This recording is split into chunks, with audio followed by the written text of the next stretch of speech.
Place your door latch and may have something for you, the force closer.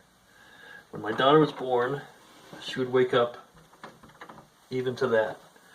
So I got rid of the door latch.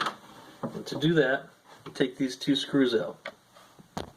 Now with the screws out, I can remove the handle and take the latch out by removing these two screws. With those screws out, I can take the latch out and put the handle back in. The door was for a few weeks until I decided I should have some way to keep it closed. So I put a magnet in the door and the force closer was born. 8 years later, they're still there, and I've since had the force closer patented and have some for sale. So if you go on eBay to get one, this is what you get. And to install them, you start on this side by removing the door catch.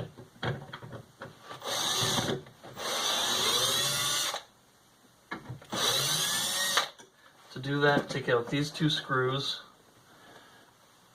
And I want to show you this because this is a bit of a mess.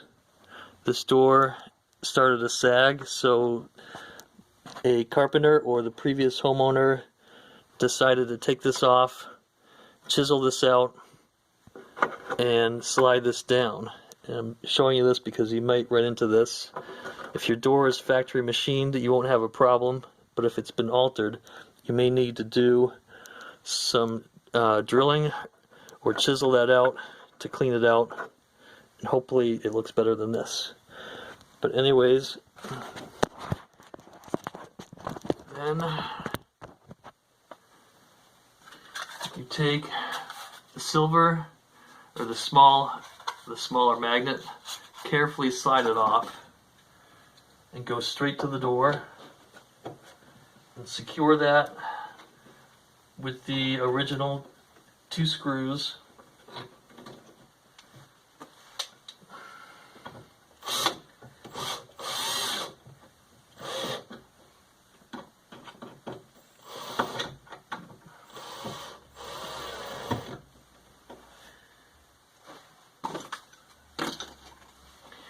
And then back on this side, you would take off the door handle, pull out the door latch, and put the door handle back on. But because I've already done that, I can now install the force closer on this side.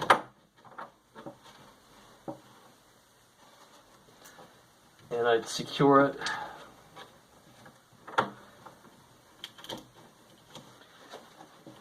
with the original two screws.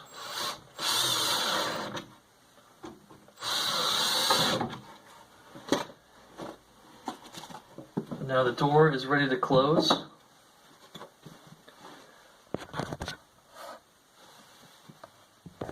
Except for a piece of weather stripping that I've included that you would want to add to your door frame along here somewhere, wherever it hits the door, and in this case it's down the bottom. Now that that's installed, the door will close quietly and easily, and there you have it, the force closer. Look for them on eBay. Thank you for watching.